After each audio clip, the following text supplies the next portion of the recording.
So that car finally got off the lift.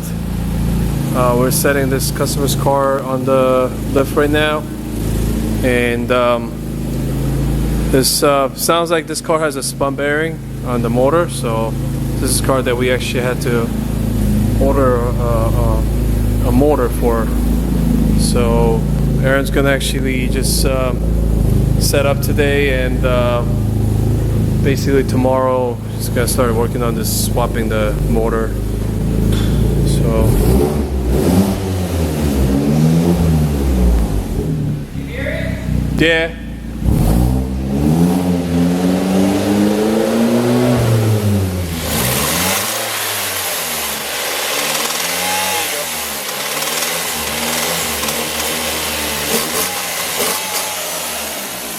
yeah. There you go.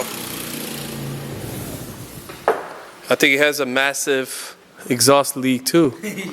Massive. So this is a car that actually had a blown turbo too. It all led from the pretty much the maintenance. I mean, but the 240, Aaron did a little bit of work this morning, and Sandy's actually set up here back on the dolly.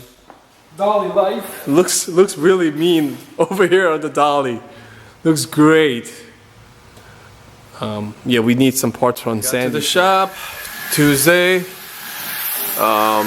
Got all the online stuff done. Some stupid PayPal stuff done. I had to deal with disputing. And Aaron's out there working on this car, dropping the motor. It's about 11, not even 11 o'clock, and the motor's ready to be dropped off within probably 20 minutes or so.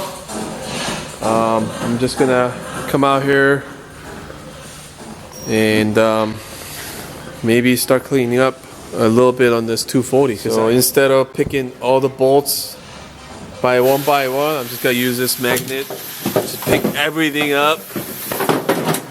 Ooh, so many bolts, nuts. And there you go. I'm done. I'm going back in. Alright, so picked up some stuff manually. So vacuumed, and I mean, it still looks like crap, but it's better. I could probably breathe in here now. Find a little receipt here. That was back in 2005. Yeah, so it's probably one of the previous owners.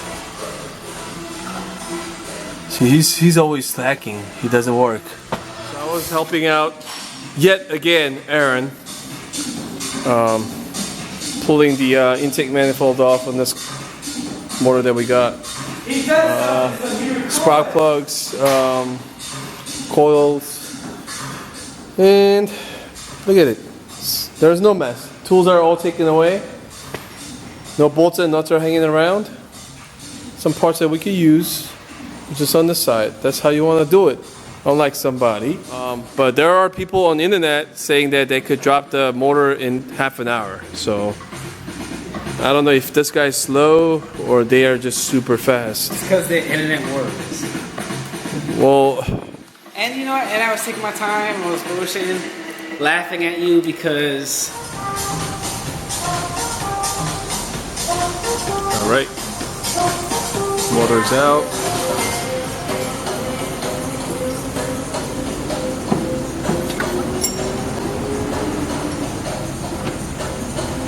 All right, so I had to step out a little bit, and that's the old motor already on the stand, and the new motor's being dropped in. It's about 7:30 now. Aaron actually left around 5:30. We put the motor together. The battery died on the camera, so couldn't film any. And I was just kind of helping him on the side. It was a little bitch to line up the transmission on automatic because the torque converter. But the motor's in, bolted up to the transmission. Aaron's just gonna finish it up tomorrow, and we'll probably end up tuning it tomorrow as well. Meanwhile, I was just under there.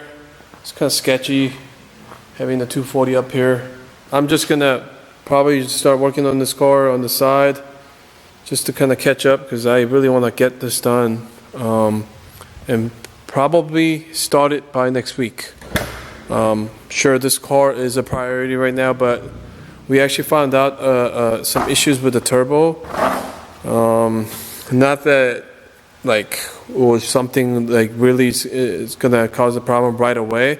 We just wanted to, I mean, this is the built motor and spend so much money and time on this.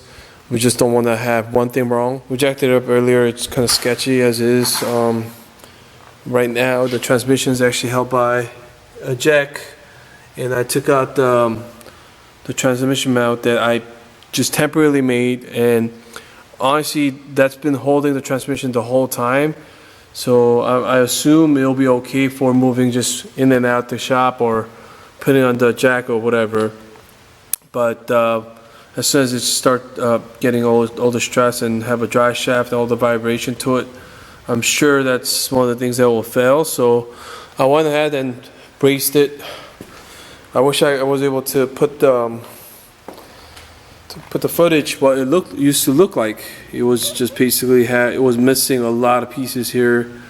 It was just MIG welded at the time. I mean, it's not the best looking as it is right now, but I braced it, actually filled up all the spots inside and out. I will add a disc plate so that it has more rigidity all around. Alright, so a little bit of hammering and all that. Everything's back. And our next plan is to run a fuel pump. And now that we have a fuse box, main fuse box over there, we had to actually extend some thick gauge wires to the alternator, and some of the wirings has to be done, some grounds here and there, and it'll be ready to be turned.